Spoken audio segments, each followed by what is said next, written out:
आपके बयान को प्रोवोकेटिव माना जा रहा है सर। और कम्युनल माना जा रहा है। और आपके ऊपर केस भी दर्ज हुआ है सर। देखिए, नहीं, केस तो दर्ज होते रहता है क्योंकि मेरा नाम असदुद्दीन ओवैसी है। जहाँ तक मेरी बात है, मेरी जो स्पीच हुई है वो सच्चाई पर मुबन्नी है। क्या बाबरी मस्जिद को 6 दिसंबर के दिन डेमोलिश नहीं किया गया था? और जब डेमोलिश किया गया था तो किसी एक को भी सज़ा नहीं हुई? और मोदी सरकार ने डिसीजन के खिलाफ अपील क्यों नहीं की? क्या ये बात सच नहीं है कि अगर 6 दिसंबर को मस्जिद नहीं शहीद की जाती तो कोर्ट का जजमेंट क्या आता? क्या ये बात सच नहीं है कि बगैर मुस्लिम पक्ष को बताए ताले खोले गए? जब कंप्यूटर नहीं था तो चंद मिनट की हियरिंग में जज साहब ने 26 या 25 पेज का ऑर्डर दे दिया और बाद में वही जज साहब ने अपनी किताब में लिखा कि उनको ऊपर से इशारा मिला क्योंकि उन्होंने अपने कोर्ट की दीवार पर एक काले बंदर को देखा। क्या ये बात सच नहीं है कि जब जीबी पंत उत्तर प्रदेश के मुख्यमंत्री थे, रात के अंधेरे में बाबरी मस्जिद में मूर्तियां रख दी गई, उसके बाद मस्जिद को बंद कर दिया गया? ये फैक्ट है, सुप्रीम कोर्ट का जजमेंट फैक्ट है। इसीलिए हमने, जब सुप्रीम कोर्ट का जजमेंट आया था, हमने कहा था कि सुप्रीम कोर्ट का जजमेंट बिलीफ के ऊपर आया है और हमको इस बात का उस वक्त एप्रीहेंशन था, जो अब सच साबित हो रहा है अनफॉर्चुनेटली, कि आप देख रहे हैं कि मुख्तलिफ मसाजिद के ऊपर केसेस डाले जा रहे हैं। तो ये मैं जो कह रहा हूँ फैक्ट है, वो मैं मानता हूँ सुप्रीम कोर्ट जजमेंट। जैसा जस्टिस जे एस वर्मा ने कहा था कि supreme court is supreme but not infallible. अब आप मेरे को बताइए, टीले वाली मस्जिद का किस्सा क्या है? 200 साल पुरानी मस्जिद है और लुटियंस जब बना रहे थे दिल्ली को तो उसको छोड़कर बनाया गया। तो पहले वहाँ पर गाँवों को हासिल किया गया और मस्जिद को कोई हाथ नहीं लगाए। आप मस्जिद के ऊपर नोटिस देते हैं। तो ऐसे कई मसाजिद हैं जहाँ पर संघ परिवार से ताल्लुक़ रखने वाले लोग या उनकी आइडियोलॉजी से अपने आप को करीब मानने वाले लोग इस तरह के कोशिशें कर रहे हैं। तो अगर मैं इन कोशिशों को देश के सामने रख रहा हूँ तो मैं समझता हूँ कि मैं तो सच्चाई का काम कर रहा हूँ, बता रहा हूँ। और हम नरेंद्र मोदी सरकार से जानना चाहते हैं कि 1991 का प्लेसेस ऑफ वर्शिप एक्ट जो है, उस पर भारत के प्रधानमंत्री और उनकी सरकार का क्या मौक़िफ़ है?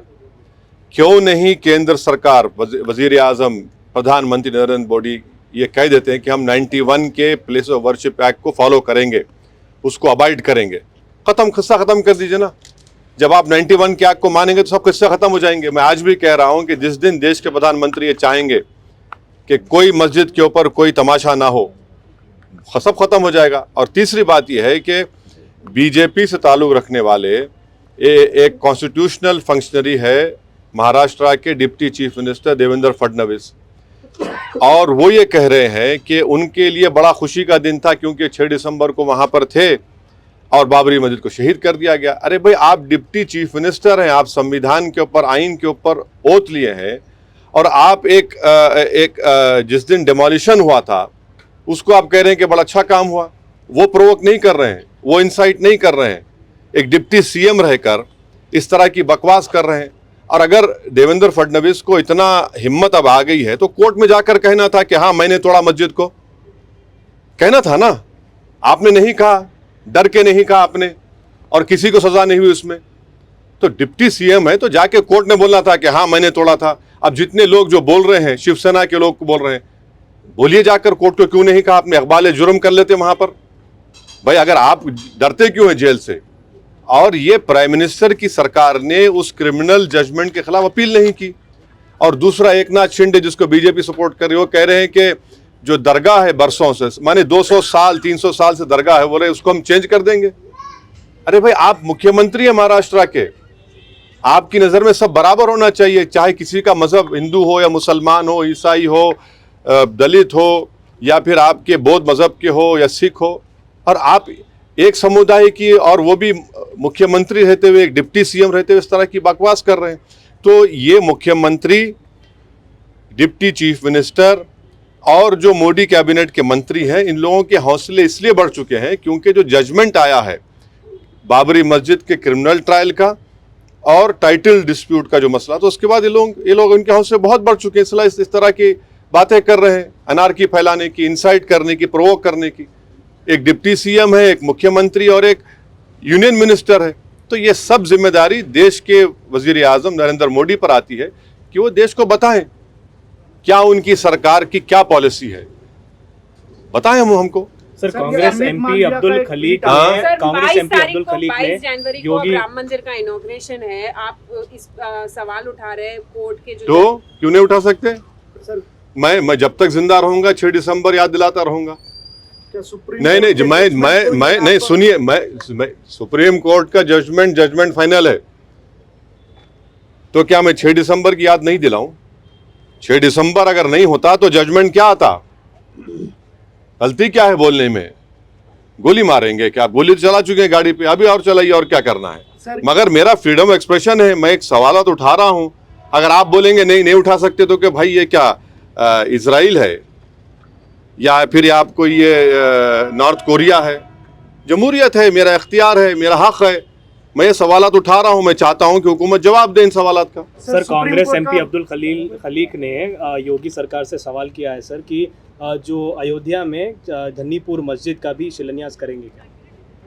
वो खलीक साहब से खुद पूछ लीजिए, मैं उस पार्टी का ना उनका कोई तर्जुमान हूँ। सर ये सुप्रीम कोर्ट का जजमेंट आप बोल रहे हैं कि फाइनल है, आगे भी जो ज्ञान वापिका अभी चल रहा है और कृष्ण ये जन्मभूमि का सुन चल रहा है, लीजिए क्या आप, इसको सुन लीजिए। कैसा देखते हैं? कृष्ण, आप जो मथुरा ईदगाह की बात कर रहे हैं, आज से 55 साल पहले मुसलमान और हिंदू भाई बैठकर उसमें तस्वीया कर लिए, कोर्ट रजिस्टर्ड एग्रीमेंट कराए और उत्तर प्रदेश का सुन्नी वक्फ बोर्ड उसकी इजाजत दिया। मुसलमानों ने जमीन परनाला जो बहता ना पानी का, उसका रुख बदला गया। अब आप बताइए, जब 1965 में 1965 में एग्रीमेंट हो गया और 2024 में आज आप आकर कहते हैं कि हम उस फैसले को नहीं मानते, तो प्लेस ऑफ वर्शिप एक्ट की फिर क्या माने हैं?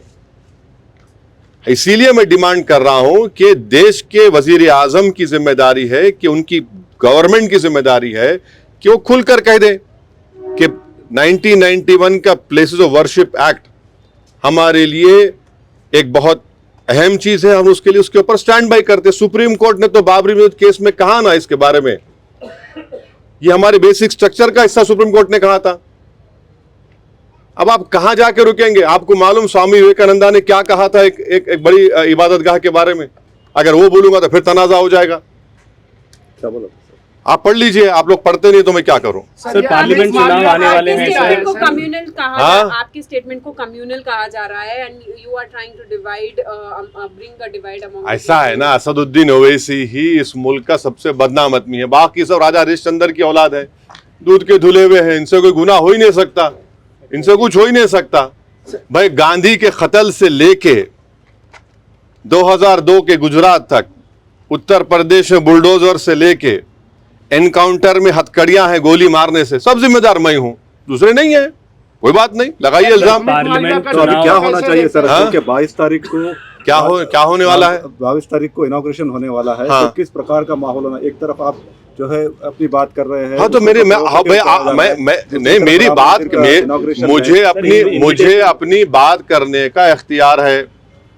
भारत का आइन, भारत का कॉन्स्टिट्यूशन, संविधान मुझे अपनी बात रखने का इख्तियार देता है। अगर आपको मेरी बात पसंद नहीं आ रही तो कान में रुई लगा लीजिए आप, मगर मैं सच्चाई को बयान कर रहा हूं। आप डिसएग्री करिए, मगर आप बोलेंगे नहीं, अब नहीं, तुम नहीं बोलना,